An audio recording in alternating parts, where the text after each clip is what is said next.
I came to the realization that I needed a change when my parents kept harping on me, and my mom kept saying every time I came home, "Oh, you're gaining weight, that food is catching up to you, eating out all the time is catching up to you." So then I started looking in the mirror and I realized I am not myself anymore, and I also started feeling sluggish, always tired, I didn't have energy.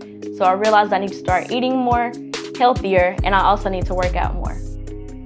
Good afternoon, everybody. Good afternoon. Good afternoon. My name is Dr. Asher. I'm one of the doctors that will be talking with you about your journey to wellness. I think it's very important in college for you to recognize that there's not one way to do this thing, but one thing you have to do is you have to balance it. So no matter what you do, one thing can't overtake everything else to the point where you're not able to sleep, or you're not able to eat healthy, or you're not able to study, or take the time with your family and your friends. That's very important. Rushing through everything and pushing things out of the way, you'll just end up finding yourself at the end needing to go back and renew and refresh. And it's better to do it throughout the time frame than to do it all at once. How many of you have an active lifestyle, what I would define as 30 minutes a day, 5 times a week? Excellent.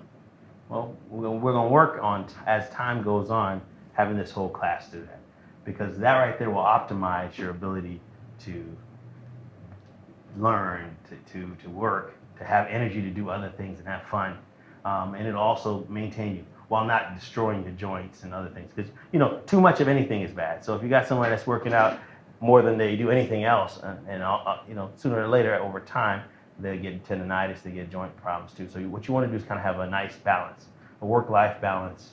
So active lifestyle, 5 times a week, 30 minutes a day.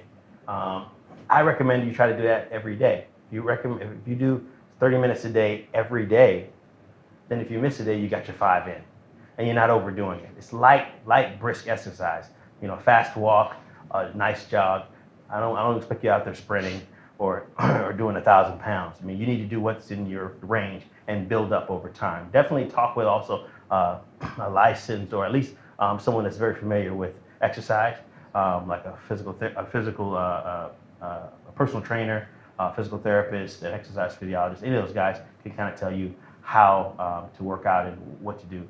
So sleep hygiene essentially is just proper sleep habits. So like a scientific term. I like using it because it didn't sound like, I didn't know what it meant when I was in school. I was like, what is that? You clean your sleep? I mean, it sounded like, like hygienist or something, but really what it is just knowing, kind of keeping a proper environment for when you sleep. So how many of you eat while you eat in your bed? I know the dorms are small. It's not like you got like multiple rooms and everything. How many of you watch TV in bed? Okay. Let me see what else. How many of you study in bed? Okay. I'm not going to say that was all wrong, but what is the bed mainly used for? Sleep. That's it, right? So we got to keep that separate from the other environments that stress us, that cause us anxiety, that raise our blood pressures, because ultimately when you get back in bed, you're not conditioning yourself to sleep.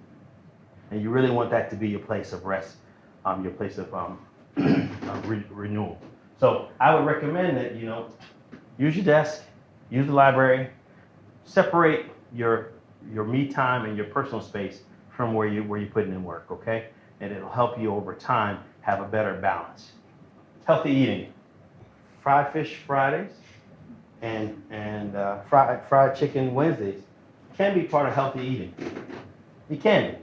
You just have to portion control, and you have to work off what you put on. You don't want a situation where you're overindulging, okay?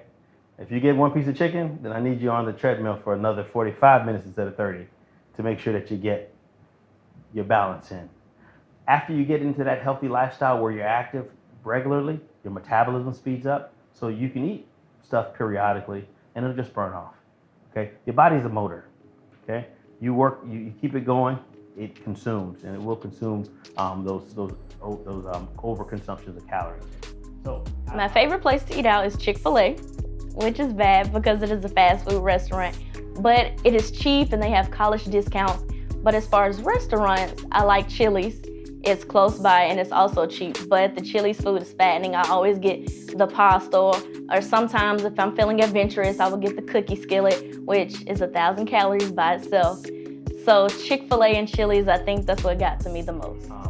So what I'll say to you about healthy eating is just, portion control's good.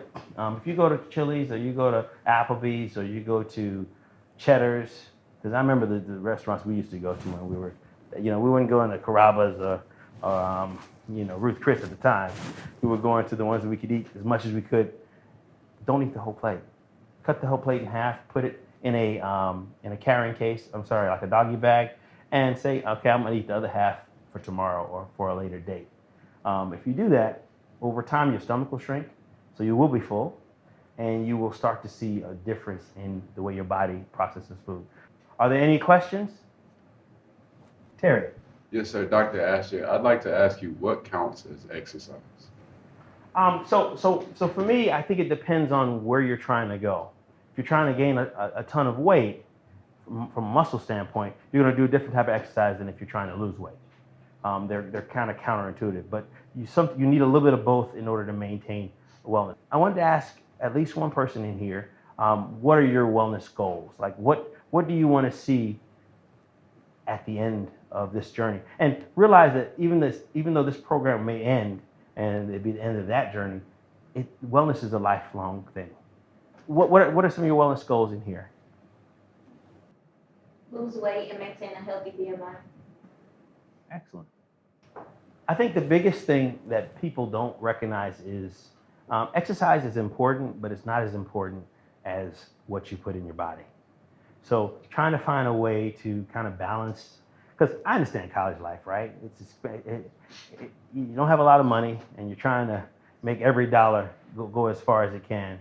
And so, in the past, Dollar Menu was my favorite place to be, I was there every day while I was in college, or at the cafeteria. So you just kind of have to make healthy selections. Things that are higher in protein are better. Drink as much water as you can. At least, I would say at least 8-ounce glasses, like 64 ounces a day. And then when you do overeat, try to balance that with a healthy amount of exercise to kind of balance it. So what brings you in today to see the doctor? I'm actually here to learn habits of de-stressing my life through exercise and diet. I'm not gonna be holding in my stomach at the end of this thing. I'm gonna follow y'all. I'm starting. Good afternoon, everybody. We do this day in and day out, and no, we never playing, we stay loud. Yeah, we do this day in and day out. We will never taking the way down. Yeah, just stay out my way now, cause we gon' explain how all these nights staying on sacrifice. They were wrong, feeding my appetite. Every win amplify. That's day in and day out with the dig for the crown. Yeah, I'm only here taking what's mine, but spending and paying a fine. Both monetary and taking the time, making the dime and spraying the rhymes. Yeah, now we just living the life. Years are just planning to set up. Now we just focus on getting the better, keeping my foot in it. I never let up. Yeah.